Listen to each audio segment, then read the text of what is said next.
I'm feeling lonely. Oh, I wish I find a lover that could hold me. The Humble Business Tycoon. Kabanata 46. Ibinaba ni Uncle Jeff ang kanyang baso ng alak at napansin na medyo mainit ang tingin ni Kenneth Wu sa mga mata ng babae, at hindi maiwasang magtanong, bakit, tulad ng babaeng iyon. Tama. Unang tumanggo si Kenneth, pagkatapos ay mabilis na umiling, hindi, sa tingin ko ay napakahusay niyang kumanta.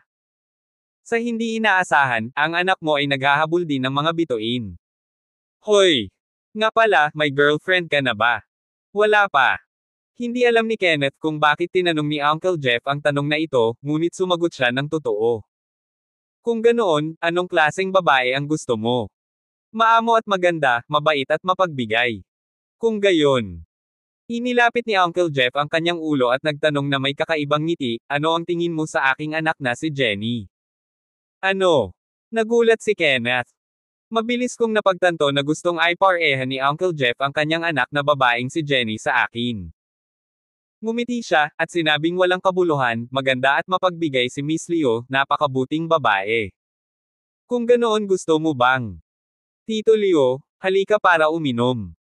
Bago matapos magsalita si Mr. Liu Jeff, nagmamadaling itinaas ni Kenneth ang kanyang baso para maputol.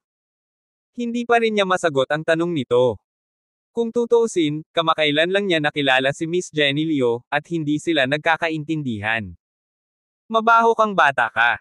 Mapait na ngumiti si Mr. Jeff at umiling. Itinaas niya ang baso niya at ininom iyon. Dahil umiwas si Kenneth Wu na magsalita, hindi na niya ito masasabing muli. Nagpatuloy sa inuman ang dalawa, at sabay na iniba ang usapan at nagsimulang mag-usap tungkol sa pamumuhunan sa shopping mall. Paminsan-minsan, tumangala si Kenneth sa pailes at nakita ang isang nasa katanghaliang gulang na lalaki na may mataba na ulo at malalaking tainga na nakaupo sa tabi ng mga awit na si Miss Catherine Huang. Ang lalaki ay mukhang kahabag-habag at nakatitig ng diretso sa katawan ni Catherine Huang, matako na parang pusa. Tiniis ni Catherine ang mapanlinlang na mga mata ng napakataba na lalaki nang hindi gumagawa ng ingay, na sa halip ay lalo pang napapikit ang lalaki, inabot at hinawakan ang kanyang katawan. Nakuha. Sa wakas ay hindi na nakayanan ni Catherine Huang, itinaas niya ang kanyang kamay at marahas na hinampas ang mukha ng lalaki, na ginawang kakaiba ang tunog. Ang sampal na ito ay agad na ikinagalit ng napakataba na lalaki, itinuro ang ilong ni Miss Huang at nagmumura, mabahong babae, maglakas loob kang saktan ako, maniwala ka man o hindi, hahayaan kitang makaalis sa entertainment circle. Kahit umalis ako sa entertainment industry, hindi ko hahayaang magtagumpay ka. Matigas na sagot ni Miss Catherine Huang habang nakataas ang ulo.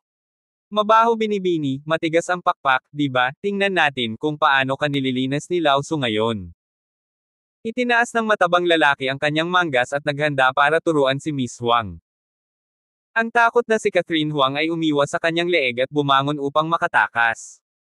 Siya ay umiinom ng labis na alak, at siya ay masyadong sabik na tumakbo sa mataas na takong. Siya ay bumangon at hindi gumawa ng dalawang hakbang, at siya ay bumagsak ng husto sa lupa. Tumakbo, tingnan ko kung saan ka pupunta. Ang taong grasa ay nagmamadaling humabol, hinampas ang kanyang kamay at naghanda para turuan si Catherine Huang. Tumigil ka. Sa pagmamadali, sumigaw si Kenneth, at lumapit upang sampain ang napakataba na lalaki, ano ang kakayahang talunin ang mga babae. Stupid boy, huwag kang maingay, lumabas ka. Walang tiyaga na iwinagayway ng matabang lalaki ang kanyang kamay, at hindi man lang pinansin ang bulok sa kanyang paningin na si Kenneth. Ako na ang bahala sa nostalgia ngayon. Lumapit si Kenneth Wu at tinulungan si Ice Catherine na bumangon mula sa lupa, nakaramdam ng labis na pananabik. Isa ito sa mga paboritong babaeng mga awit, at ang pakikipag-ugnayan sa mga idolo ng malapitan ay nasa sabik sa kanya.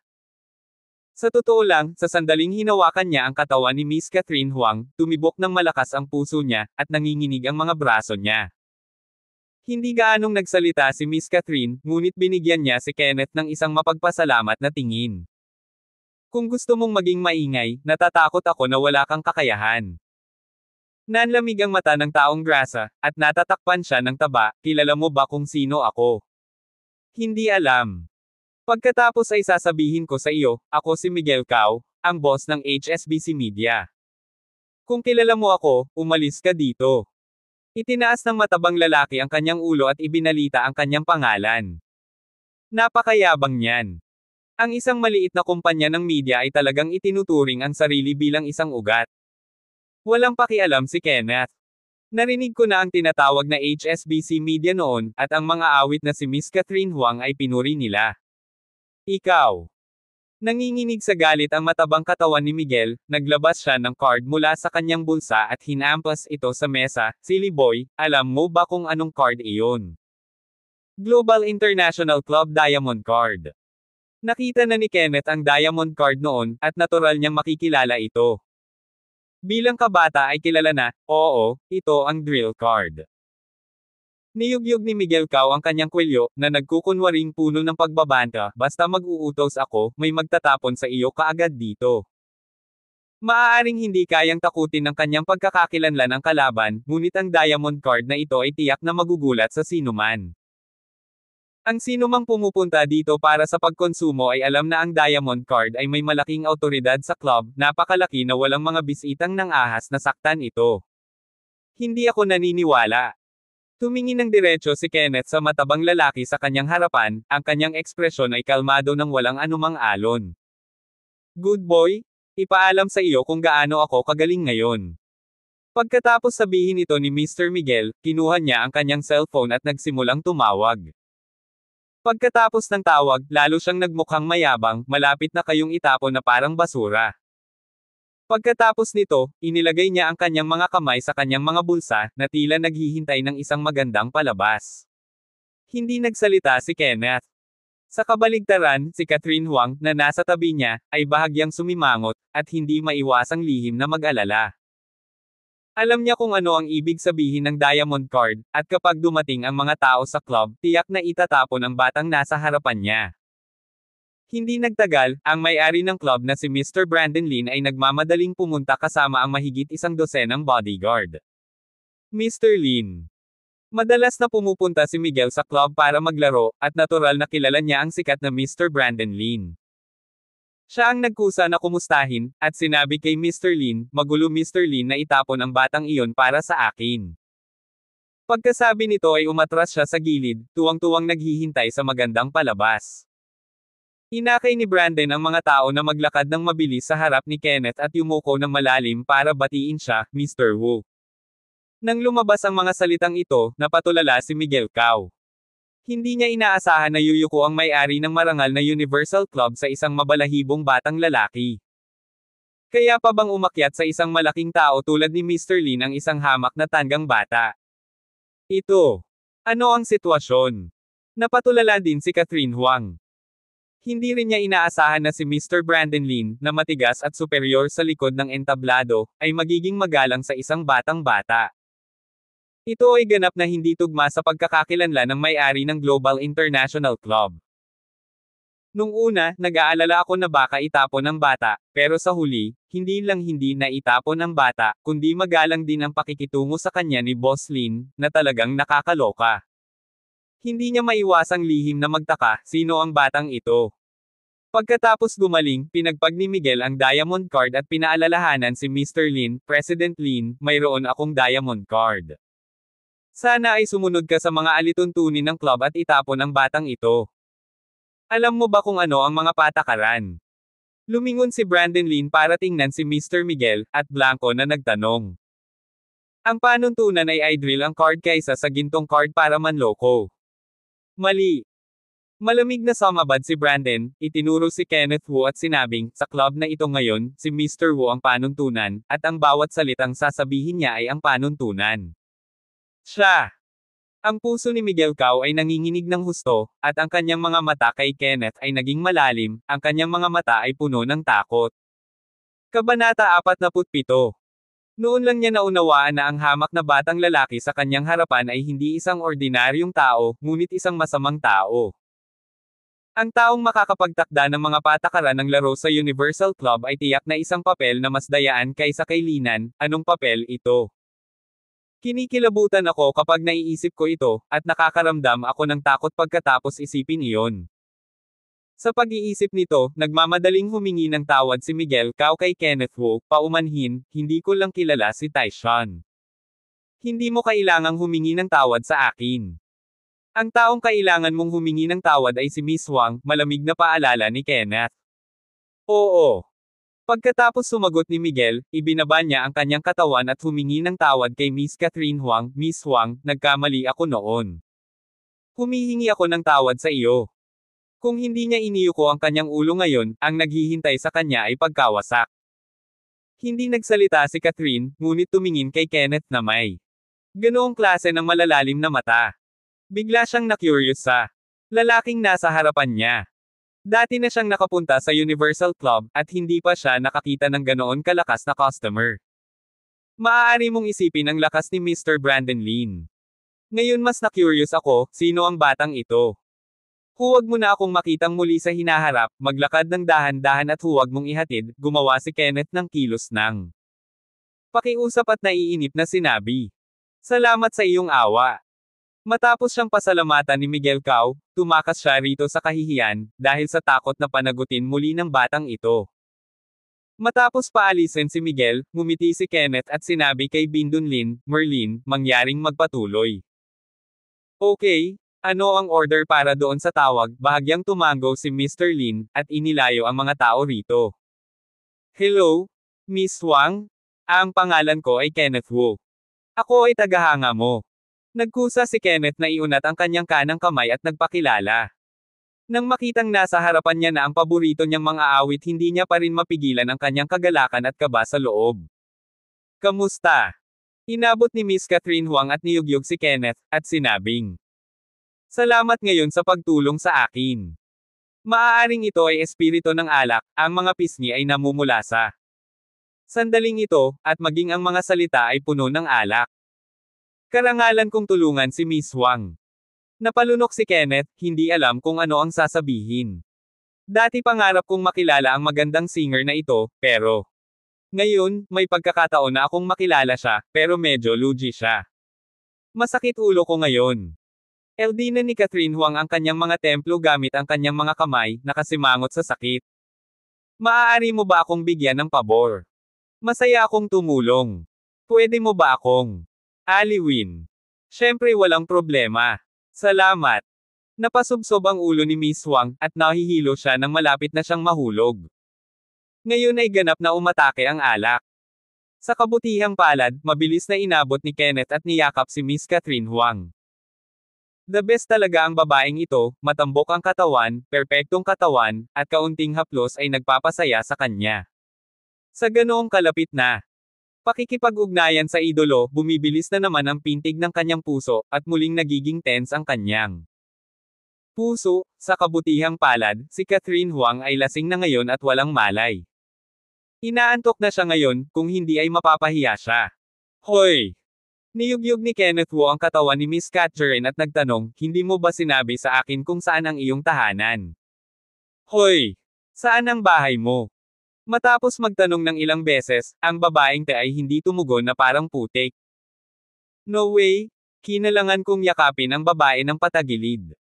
Pagkatapos magpaalam kay Uncle Jeff Leo, umalis siya sa Universal Club kasama si Miss Wang.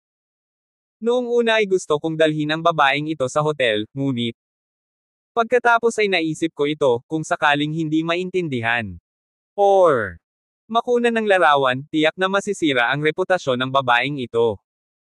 Hindi ko alam kung saan nakatira si Miss Catherine Huang, at hindi ako makakapunta sa hotel. Walang paraan kundi iuwi muna siya. Pagpasok ko sa bahay na hawak si Miss Catherine, nakita ko si Yasmin Long na nakatayo sa bulwagan. Katatapos lang maligo ng babaeng ito at basa pa ang buhok. Master, ikaw. Nilunok ito ni Yasmin Long sa kanyang mga lobby, para lamang makita ang mga mata ni Kenneth na may kaunting pang-aalipusta at pagkasuklam. Obviously, mali ang pagkakaintindi niya. Don't get me wrong, inuwi ko lang siya noong lasing siya at walang mapupuntahan. Mabilis na paliwanag ni Kenneth. Nag-aalala siyang baka magsalita ng walang kaparerekon si Secretary Yasmin sa harap ni Lolo. Si Master ay nakatingin sa kanyang balat at maganda. Ibinaba ni Yasmin Long ng tingin na alam ko ang lahat, at tumalikod at pumasok sa Kanyang kwarto. Hoy! Gusto pa rin magpaliwanag ni Kenneth, ngunit nang makitang nawala ang likod ni Secretary Long, kailangan niyang sumuko. Tila hindi maiwasan. Ang hindi pagkakaunawaan. Kalimutan mo na. Hindi maintindihan. Binuhat ni Wu Tian Street Huang Lan sa kanyang kwarto, inilagay ang bubbles sa kama, at pagkatapos ay binigyan siya ng mainit na kompres. Pagkatapos ng lahat ng ito, pumasok si Wu Tian sa banyo para maligo. Paglabas niya sa shower, nakita niyang medyo magulo ang damit ni Catherine. Gudong. Medyo tanga si Kenneth. Hindi nalaya akalain na may ganito pala nakahiga sa side ang beauty singer. Ngayon ay talagang nakakaakit. I dare not look at it like anymore. I'm really worried na baka hindi ko makontrol. Matapos ang ilang sulyap ay naglakad siya para takpan ng manipis niyang saplot ang katawan ng babae, saka humiga sa sofa sa labas. Ang pag-ilisip na siya ay nasa kanyang slid ay nakaramdam ng kaunting awkward kaya't hindi nakatulog hanggang sa halt. Ano? Kinaumagahan, nagising si Kenneth sa isang malakas na sigaw. Nagmamadali siyang pumasok sa silid at nakita si Miss Huang na mahigpit na binalot ng kubrekama ang kanyang katawan, puno ng galit ang kanyang mukha. Sinulyapan ng hindi pamilyar na kapaligiran, tumangala si Miss Huang at nagtanong. Nasaan ako? Asaan bangyari kagabi? Don't get me wrong, wala akong ginawa sa'yo. Tapos yung palda ko. Natuklasan ni Wu Tian na ang karamihan sa palda ni Huang Lan ay nalaglag, at ang eksena sa oras na ito ay walang katapusang pag-iisip. Matapos titigan ito ng ilang beses, mabilis siyang nagpaliwanag. Lasing ka kagabi. Baka masyadong mainit, kaya gusto mong habarin ang iyong palda. Sigurado ka. Matukoy. Sa magandang pagkakataon kagabi, hindi mo ba ako sinamantala? Bahagyang dumilat si Huang Lan at tumingin kay Wu Tian ng may kainahinala. Hindi man taglay ng lalaking ito ang kanyang katawan, tiyak na. Sinamantala niya ito, at nahihiya akong isipin iyon. Hindi talaga kita ginalaw kagabi. Detalyadong ikinwento ni Wu Tian yung kagabi, na may napakasinsero na tono. Matapos marinig ang mga salitang ito, lihim na nakahinga ng maluwag. Si Huang Lan. Tila masyado siyang nag-iisip, at ang batang nasa harapan niya ay walang ginawa sa kanya kagabi. Hoy, tulungan mo akong kumuha ng malinis na suit, ang palda sa katawan ni Huang Lan ay puno ng mga tiklop, at hindi na niya age. May suot mal, kaya maaar lamang siyang humingi ng tulong kay Wu Tian. Okay, maghintay ka. Pagkatapos sumagot ni Wu Tian, mabilis siyang pumunta sa katabi ng aparador ni Long Yun para tingnan ang isang set ng mga damit. Nang dinala niya ang mga damit sa kama, hindi niya sinasadyang natapakan ng ballpen na nahulog sa sahig, nadula sa ilalim ng kanyang mga paa, mabilis na sumandal, at nahulog kay Huang Lan. Oo. Nang makitang nahulog si Wu Tian, mabilis na umiwas si Huang Lan sa takot. Okay lang kung hindi siya magtago, ang kanyang bibig ay naging seamlessly konektado sa bibig ni Wu Tian. Sa ganitong paraan, naghalikan ang dalawa. Kabanata 48. Tamang-tama ang kanilang mga bibig. Nanlaki ang mga mata ni Huang Lan, at hindi niya pinangarap na mawala ang kanyang unang halik sa sitwasyong ito. Makalipas ang 2 segundong pagkatulala, gumaling siya, namula agad ang magandang mukha niya. Buong lakas niyang itinulak ang lalaki palayo sa kanya, pinunasan niya ang bibig gamit ang 2 kamay. I'm sorry. Hindi ko sinasadya. Namula ang mukha ni Wu Tian sa kahihiyan. Hindi niya inaasahan na makakatagpo siya ng ganoong aksidenteng nahulog, at nauwi sa paghalik kay Miss Catherine Huang. OMG! Hindi maipaliwanag na hinalikan niya ang idolo. Sa oras na ito, ang kanyang isip ay nasa kalituhan, nasa sabik, nagkasala, at ang kanyang kalooban ay lubhang komplikado. Puff! Nang makita ang hitsura ni Kenneth, si Miss Huang, na orihinal na nahihiya at galit, ay hindi napigil ang matawa. This is the first time I saw such a cute boy. I can't help but joke, Rogue, hinalikan mo lang ako ng kusa, di ba? Hindi talaga. Ngayon lang ako. Nais ding magpaliwanag ni Kenneth, ngunit pinutol siya ni Miss Huang bago siya matapos magsalita, sinasadya mo man, hinalikan mo lang ako. Ako. Tumangala si Kenneth kay Miss Catherine Huang, ngunit medyo napahiya siya. Kiss mo ako, dapat mo ba akong panagutan? Iniangat ni Miss Huang ang kanyang ulo, ang kanyang tono ay medyo hindi maliwanag. Ano? Simula ngayon, si ate na ang magiging babae mo. Ngunit, nanatili si Kenneth sa pwesto na parang tanga, at nagsimulang magkagulo ang kanyang puso. Makatuwiran na dapat siyang maging masaya na kunin ang napakagandang kagandahan, ngunit hindi siya masaya. Palagi kong iniisip na may kasabwat ang babaeng ito. Puff! Hindi napigilan ni Miss Catherine Huang na matawa muli, at sinundot ang dibdib ni Kenneth gamit ang kanyang kamay. Stupid boy, seryoso ka ba? Matagal na, nagbibiro ka ba? Nang marinig ito, lihim na nakahinga ng maluwag si Kenneth. Originally may gusot pa, bakit biglang naging mapangahas ang paborito niyang singer, parang ang dami niyang iniisip, ngayon lang siya sinadya ng babaeng ito. Napaka-boring ng babaeng ito. Hindi naman ganon kakulit si ate. Kinuha ni Catherine Huang ang kanyang damit, isinuot sa ilalim ng kobrekama, gamulong-gulong at bumangon sa kama, at hindi nagtagal ay bumalik sa kanyang dating mataas na sipon at pagmamataas. Ngayon mukha na siyang bituin at diyosa. Nang makita ang mapang-akit na babae ngayon lang ay biglang naging masaya at proud, medyo hindi pa rin komportable si Kenneth sa ilang sandali. Parang nanaginip lang ngayon. Ngunit ang nagtatagal na halimuyak sa sulok ng kanyang bibig ay nagpabatid sa kanya na hindi ito panaginip ngayon, talagang hinalikan niya si Miss Catherine.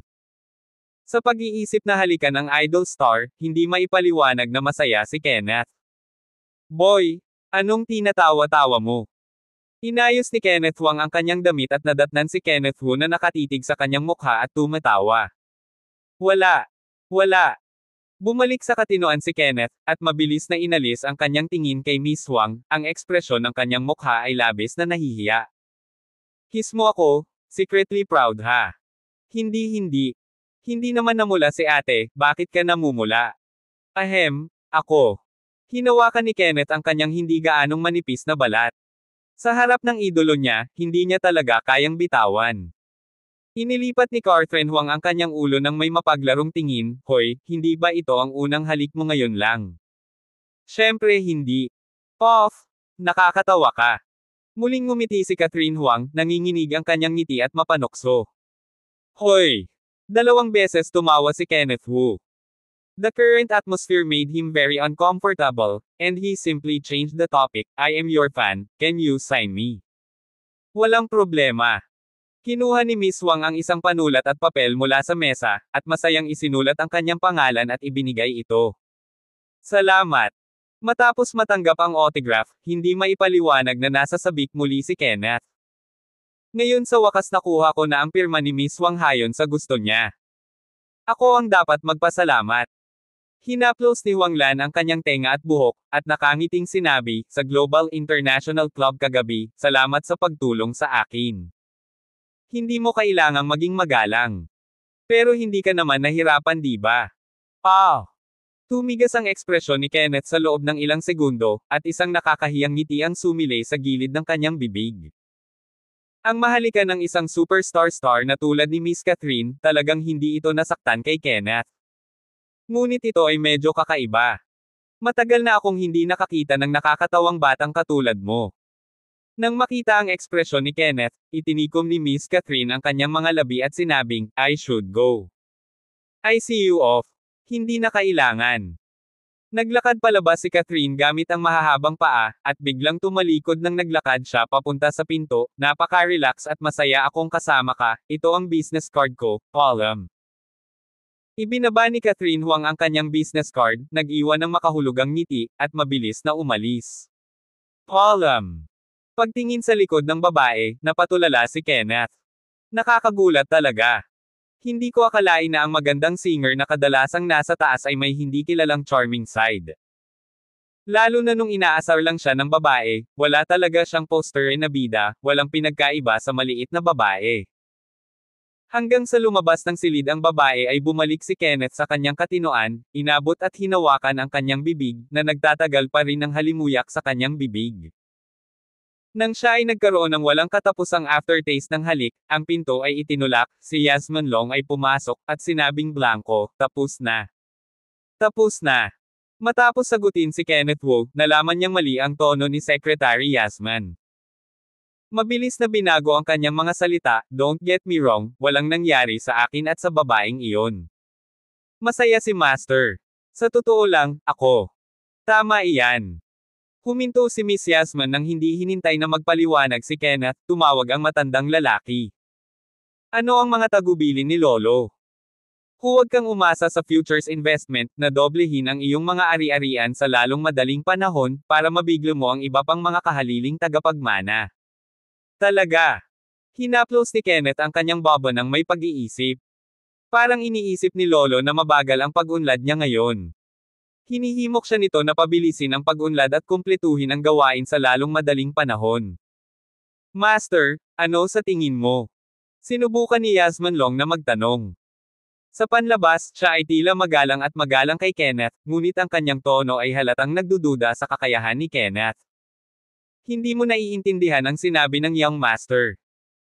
Iniunat ni Kenneth ang kanyang kamay upang kurutin ang baba ni Secretary Yasman, at sinabi ng may kumpiyansa sa sarili, "Puntahan mo ang aking lolo, tatapusin ko ang gawain sa lalong madaling panahon, at hinding-hindi ko siya bibigwin." Nagulat si Secretary Yasman sa confident na aura na ito. Ito ay isang uri ng tiwala sa sarili sa mga buto, at ang mga taong may tunay na lakas lamang ang maaaring magpakita ng ganitong uri ng kumpiyansa. Sa ilang sandali, hindi niya napigil ang makaramdam ng kaunting pagkatulala, hindi kaya niya naintindihan ang young master, o marahil ay tinago talaga ito ng young master. Bumaba. Binitawan ni Kenneth ang baba ni Miss Yasman, tumalikod at naglakad patungo sa bintana, nakatingin sa labas ng bintana. "Ang aking puso ay nahulog sa malalim na pag-iisip, iniisip kung paano mamuhunan at kumita ng pera sa susunod, at baguhin ang aking opinyon sa isip ni Lolo. Marami akong natutunan ng mga diskarte sa pamumuhunan noon, ngunit lahat sila ay nasa papel. Ang susunod na aktwal na labanan ay ang tunay na pagsubok para sa kanya. Sa pag-iisip tungkol dito, pakiramdam ko ay lumulutang." Kabanata 49. Pagkatapos ng almusal, pumunta si Kenneth Wu sa Second City Hospital para bisitahin si Danny Liu. Nang buksan niya ang pinto ng ward at nakita niya ang isang medyo may edad na babae sa silid, huwag mo nang isipin iyon, tiyak na asawa ito ni Mang Danny. Sa sandaling ito, umiiyak ito kay Mang Danny na may ilong at luha, "Danny, hindi ka na makakapagmaneho ng taxi ngayon, at nawalan ka ng trabaho. Paano mo sasabihin sa aming mag-ina na mabuhay sa hinaharap?" Pagkasabi nito ay nagsimula siyang umiyak ng malungkot. "Ano ba nagmamadali ka, gagawa ako ng paraan para kumita paglabas ko ng ospital." Inaliw ni Mang Danny ang kanyang asawa. "Wala kang magagawa kundi magmaneho, saan ka pupunta para kumita?" Lalong lumakas ang pag-iyak ng medyo may edad na. Ahem. 2 beses umubo si Kenneth at pinutol ang usapan ng mag-asawa. Pumasok siya at ngumiti at nagtanong, "Tito Danny, sino ito?" "Siya ang asawa ko, Anita Song." Matapos sabihin ito ni Mang Danny, nagmamadali siyang nagpakilala sa kanyang asawa na itinuro si Kenneth, ang pangalan ng binata na ito ay Mr. Kenneth Wu. "Siya ang nagbayad ng aking mga gastusin sa pagpapagamot at tinulungan akong makakuha ng VIP ward. Maraming salamat." Pinunasan ni Aling Anita ang mga luha sa gilid ng kanyang mga mata at bahagyang yumuko para pasalamatan si Kenneth. "Walang anuman." Tinulungan ni Kenneth si Aling Anita na maupo sa upuan at sinabing, "Tita, balak kong kunin si Tio Danny bilang driver para sa akin. Gusto kong marinig ang iyong opinyon." "Talaga? Talaga? Big Boss? Maraming salamat, nag-aalala ako na ang ating matandang Leo ay walang trabaho." Masaya si Anita Song, at muling tumulo ang mga luha. "Si Uncle Leo ang magmamaneho sa akin ng may taonang sweldo na 200,000 yuan. Ha!" Nagulat ang mukha ni Aling Anita, at labis niyang sinabi, "Sinabi mo bang bigyan kami ni aking Danny ng taonang sweldo na 200,000 yuan? Tama. Ay, boss, ang galing boss, maraming salamat." Tuwang-tuwa si Along Anita nang marinig niya na maaari siyang kumita ng napakaraming pera, ang kanyang mga salita ay medyo hindi magkatugma. "Bukod dito, umupo ako ng bahay para sa inyo, at dalhin mo ang iyong mga anak upang manirahan doon, at tutulungan din kita sa mga isyu sa pagpaparehistro ng paaralan at sambahayan ng iyong mga anak." Benefactor. Napaluha si Aling Anita sa tuwa, at iniunat ang kanyang kamay upang hawakan ang braso ni Kenneth. Ikaw talaga ang aming dakilang benefactor. Niligtas ako noon ni Uncle Leo. Ito ang dapat kong gawin. Naku, napakabuting tao mo.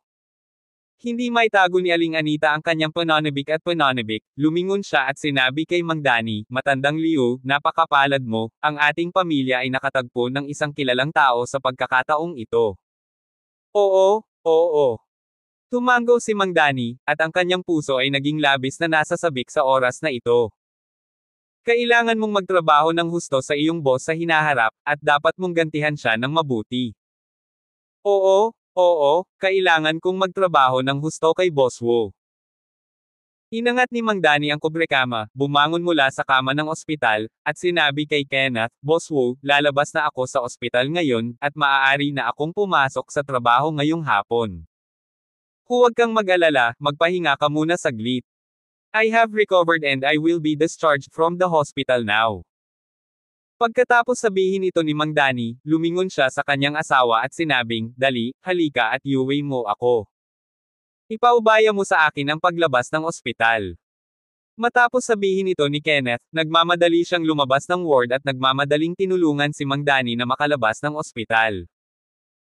Matapos makumplito ang mga pamamaraan ng paglabas, tinawagan niya muli si Secretary Long at inayos si Yasmin Long na tulungan si Danny Liu sa kanyang account at ayusin ang kanyang mga anak na pumasok sa paaralan. Matapos itayo ang pamilya ni Mang Danny, naalala ni Kenneth na nasa ospital pa rin si Logan sa ospital na ito at pumunta sa ward ni Logan. Pagkapasok niya sa ward, lumuhad si Logan sa lupa at nagpapasalamat na sinabi, Salamat sa iyong nagil iligtas buhay na biyaya sa aking kapatid. Tayo. Nagmamadaling tinulungan ni Kenneth si Logan mula sa lupa, at sinabing may pag-aalala, kamusta ang kapatid mo ngayon? Bago, hayaan si Secretary Yasmin na maghanap ng pinakamahusay na mga eksperto at propesor, at ilipat ang kapatid ni Logan sa pinakamahusay na ospital para sa paggamot. Ang aking kapatid na babae ay bumuti ng malaki, at ang kanyang sakit ay may pagkakataon na gumaling. May luha rin sa mga butong bakal ng mga mata ni Logan. Ang kanyang kapatid na babae ay umaasa sa kanya mula noong siya ay bata, at ito ang kanyang puso. Matapos magkaroon ng kakaibang sakit ang kanyang ate, siya ay nasa estado ng kabaliwan. Gumamit siya ng black boxing para makalakom ng pera para ipagamot ang kanyang kapatid. Ngunit kahit na buong buhay niyang labanan ang black boxing, hindi siya makakaipon ng sapat na pera para sa pagpapaospital ng kanyang kapatid. Hindi lamang tinulungan ni Neth ang kanyang kapatid na magbayad ng malaking halaga ng mga bayarin sa pagpapaospital, ngunit tinulungan din niya ang kanyang kapatid na mahanap ang pinakamahusay na mga ekspertong doktor at propesor, na maaaring magkaroon ng pagkakataong pagalingin ang kakaibang sakit ng kanyang kapatid. Mabuti yan. Tinapik ni Kenneth ang balikat ni Logan at mahinahong sinabi, ang sakit ng kapatid mo ay sadyang espesyal. Maaaring matagalan bago magamot. Huwag kang masyadong mag-alala. Tumpak. Iniyuko ni Logan ang kanyang mga paa at muling lumuhad sa lupa, Salamat sa iyong nagil iligtas buhay na biyaya sa aking kapatid. Handa akong sumunod sa iyo hanggang kamatayan ang aking buhay sa iyo ay lalaan. Bumangon ka dali. Nagmamadaling tinulungan ni Kenneth si Logson, handa ka ba talagang sundan ako? Oo, gusto ko. Well, magiging magkapatid na tayo simula ngayon. Pumunta sa tubig at apoy, at huwag mag-alinlangan. Sige, samahan mo ako pauwi. Napangiti si Kenneth nang may kasiyahan, pinalabas si Logan mula sa ospital, at inalis siya rito. Ang masupol si Logan ay katumbas ng pagkuha ng isang malaking kayamanan para sa kanya. Kilala niya ang matigas na tao tulad ni Logan, hanggat maaari siyang maging masunurin, ang kalaban ay susundan siya ng tapat at walang pag-aalinlangan hanggang kamatayan. Matapos tumira ang Logan, sinundan ni Kenneth si Logan upang magsanay ng martial arts araw-araw, sinusubukang palakasin ang sarili. Si Kenneth Wu ay nagsasanay ng martial arts sa araw at nag-aral sa gabi. Sa sumunod na panahon, inilaan ni Kenneth ang lahat ng kanyang lakas sa martial arts at pag-aaral. Pagkatapos ng kanyang mahirap na pagsasanay, ang kanyang mga kasanayan ay napabuti. Noong hapon, nakatanggap ako ng tawag mula kay Mr. Stephenson, ang may-ari ng Seafood TV. Boss Wu. Sa kabilang dulo ng telepono, sinabi ni Stephen sa isang magalang at mapagpakumbabang tono, mayroon bang anumang oras upang lumabas at magtipon? Mr. Son, sabihin mo lang kung meron kang kailangan. Bumagsak si Kenneth sa sofa at pinunasan ng pawis sa kanyang leeg. Katatapos ko lang mag-ehersisyo, at sobrang hirap. Sa sandaling ito, ang buong tao ay bahagyang gumuho, at ayaw kong pumunta kahit saan. Ito ay tungkol sa Seafood TV. Sa panahon ng tawag sa telepono, huminto si Stephenson, at pagkatapos ay nagsabi, kamakailan, ang aming trapiko sa platform ay bumaba ng husto, at ang kita ay naging mas maliit at mas maliit.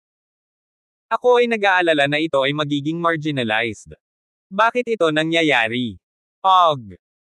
Bumantong hininga si Mr. Son at ipinaliwanag, maraming platform ang kumakapit sa malalaking anchor, ang trapiko ay nagiging mas sentralisado, at ang maliliit na platform ay natural na ililihis. Malaking anchor. Oo, umaasa ang malalaking platform sa paggastos ng pera para ipakilala ang mga kilalang anchor, at hindi ito kayang bayaran ng aming maliliit na platform. Talaga. Si Kenneth Wu ay nahuhulog sa malalim na pag-iisip. Ang sinabi ni Stephen Son ay napakamakatwiran. Ngayong naging mahigpit ang kompetisyon sa mga live broadcast platform, ang pagsunog ng pera para maghukay ng mga anchor ay ang pinakamabilis na paraan para makaakit ng trapiko. Kung hindi nito maubos ang trapiko, maaari lamang i-marginalize ang platform. Pagkatapos mag-isip tungkol dito, sinabi ni Kenneth sa telepono, sa panahong ito, ang trapiko ay pera. Maaari din tayong magtap ng isang grupo ng mga potensyal na anchor upang ipakilala ang trapiko. Huwag mong sabihing wala tayong pera, kahit may pera tayo, yung malalaking anchors ay hindi pupunta sa ating plataporma para sa mga live broadcast, na madaling magpapababa ng kanilang halaga. Ayon sa iyo, kahit gumastos tayo, hindi natin makukuha ang malaking anchor. Hindi naman sa hindi ito mahatak, kailangan mo lang magbayad ng mas mataas na presyo, na lubhang disadvantageous para sa atin. Ito ay may katuturan. Tumango si Kenneth bilang pagsang-ayon, at biglang nagningning ang kanyang mga mata, ano ang tingin mo kay Catherine Huang? Kabanata 50. Si Miss Catherine Huang ay isang kilalang mang-aawit sa industriya ng entertainment. Nakagawa siya ng isang mundo ng espasyo sa bilog gamit ang kanyang boses. Ngayon siya ay sikat na sikat. Nagbigay ng ganoong pagsusuri si Mr. Son, at pagkatapos ay nagtaka, pero bakit bigla mong nabanggit si Catherine Huang? Gusto kong mabuhay siya sa ating plataporma. Nagkaroon ng matinding ubo mula kay Stephen sa telepono. Obviously, nagulat siya sa sinabi ni Kenneth. Matapos umubo ng mahabang panahon, nagsalita si Stephenson, Boss Wu, nakakapagbiro ka talaga. Seryoso ako. Seryoso. Tama. Boss Wu, hindi naman sa sinabi ko sa'yo, matapang ka talaga. Sa kabilang dulo ng telepono, medyo nasasabik ang tono ni Mr. Son, si Catherine Huang ay isang kilalang mang-aawit sa industriya ng entertainment, napakahusay niyang kumanta, pabayaan ang aming maliit na plataporma, maging si Catherine Huang, ang pinakamalaking live broadcast platform, ay hindi pupunta. Para sa kanya, ang pagpasok sa live broadcast platform ay talagang isang pagbaba ng presyo. Mayroon akong paraan para hilingin kay Miss Catherine Huang na pumunta sa ating Seafood TV para sa live broadcast. Sigurado ka. Garantisado. Hindi naman sa minamaliit kita, kung maanyayahan mo si Miss Catherine Huang na manirahan, ibibigay ko ang iyong apelyido sa hinaharap. Sa kabilang dulo ng telepono, ibinaba ni Mr. Son ang isang galit na pangungusap. Hindi banggitin na hindi maaaring ibaba ni Catherine Huang ang kanyang katayuan at makapasok sa live broadcast platform. Kahit payag siyang sumama, hindi kayang bayaran ng Seafood TV ang pera. Sa kasalukuyang lakas ng Seafood TV, imposibleng anyayahan si Catherine Huang na manirahan, at walang pera para pakainin ang malaking Buddha na ito. Kung gayon handa ka ng palitan ang iyong apelyido. Mapaglarong ngumiti si Kenneth Wu, ibinaba ang tawag, at pagkatapos ay hinanap ang business card na iniwan ni sa kanya ni Miss Catherine Huang at nagdial sa telepono. Matagal na nagring ang telepono bago kumonekta, at ang malamig at mapagmataas na boses ni Miss Catherine ay nagmula sa loob, sino ka? Ako, Kenneth Wu. Puff! Hahaha. May kalabog sa telepono. Ang tawa na ito ay talagang hindi maipaliwanag, nagulat si Kenneth, Miss Wang, ano ang tinatawa-tawa mo? Parang wala siyang nasabi kanina lang, mahirap intindihin kung bakit biglang tumawa ang babae. Akala ko nakalimutan mo na ako. Hindi ko inaasahan na tatawag ka ulit. Inalis ni Miss Catherine ang kanyang ngiti, ang tono ng kanyang boses ay malambot at nakakalito. Miss Wang? Take the liberty to interrupt, I have something to ask you for help. Sabihin mo. Ang Seafood TV na pinag-investen ko ay nakaranas kamakailan ng malubhang pagbaba ng trapiko, gusto kitang imbitahan. Live broadcast. Tama. Hayaan mo akong mabuhay sa iyong maliit na live broadcast platform, talagang gumagawa ka ng isang pang-internasyonal na biro. Sabi ni Miss Catherine sa malamig at nakakatusok na tono. Nang marinig ito, agad na nasaraan ng loob si Kenneth, ngunit hindi niya ito ipinakita, at mahinang nagsalita sa telepono, kung ganoon, may pagkakataon na muling makipagtulungan, Palam. Bagamat gusto niyang hilingin kay Miss Wang na makasama sa broadcast, hindi niya ito pinakiusapan. Kung ang kabilang partido ay tumanggi na tumulong, gaano man siya nagmakaawa, hindi ito makakatulong. Sa larangan ng negosyo, hindi pa siya naging ganoon kakumbaba. Nang malapit na niyang ibaba ang tawag, muling nagmula sa loob ang boses ni Catherine Huang, Hoy, bakit hindi mo ako pinakiusapan? I don't think it's need. Natural lang na makipagtulungan. Kung ako ang tatanungin mo, tutulungan kita. Paumanhin, wala akong hinihiling sa negosyo. Very fine, gusto nang ko ang mga straight na lalaki na tulad mo.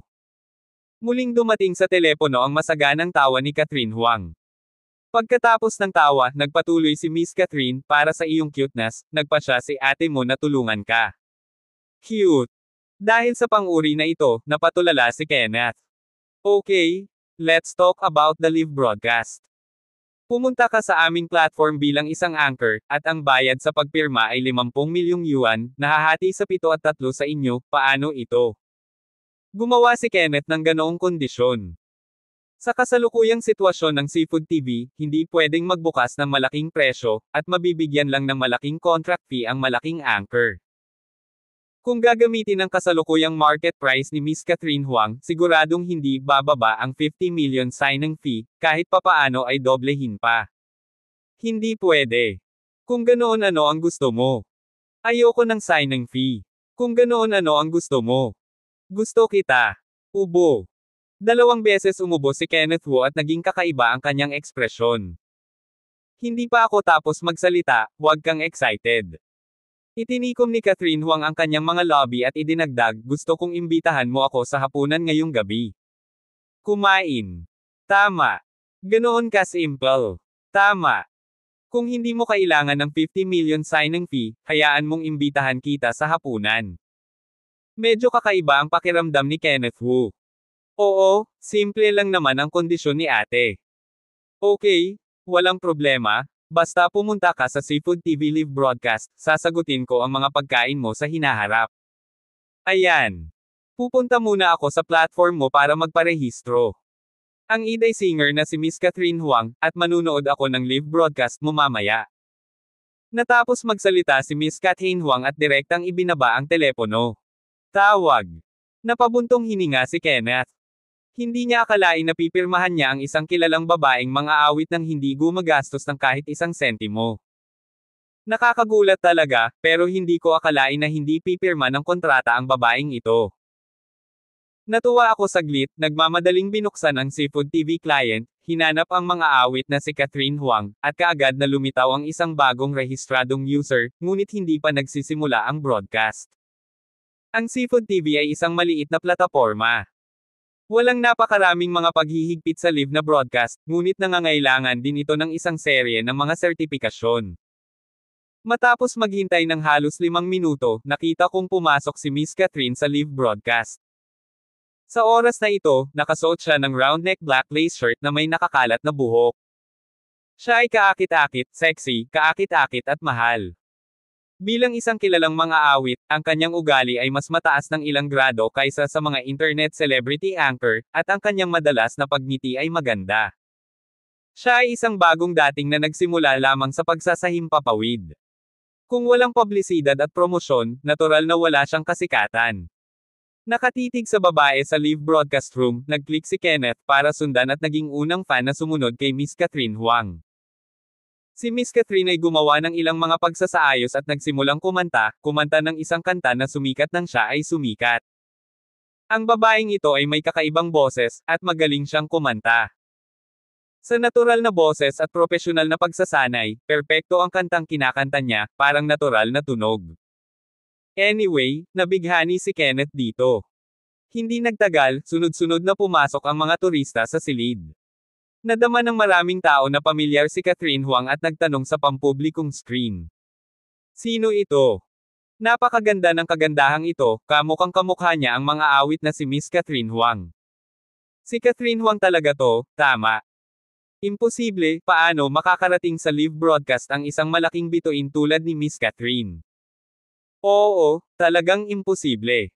Ngunit kamukha niya si Miss Catherine Huang at kasing ganda ni Catherine Huang. Kung siya si Miss Catherine Huang, na-promote na ito ng opisyal, at imposible para sa kanya na manatiling tahimik. Ang live na broadcast ay nagiging mas at mas sikat. Pinag-uusapan ng lahat kung ang live na broadcast ay si Catherine Huang o hindi. Nakatingin sa screen ng telepono, ngumiti si Kenneth nang walang salita, tahimik lang na nakikinig sa pagkanta ni Miss Catherine at tinatamasa ang napakagandang oras na ito. Matapos kantahin ni Miss Catherine Huang ang seksyong ito, hindi nag-atubili si Kenneth na simulan ang pagsipilyo sa super spaceship, at nag-brush siya ng ilang daang shot ng sabay-sabay, na itinuturing na isang cheer para kay Miss Catherine Huang. Abangan ang mga susunod pang kabanata ng The Humble Business Tycoon. For more updates, please subscribe to my YouTube channel. And don't forget to like and share. Thanks for your support.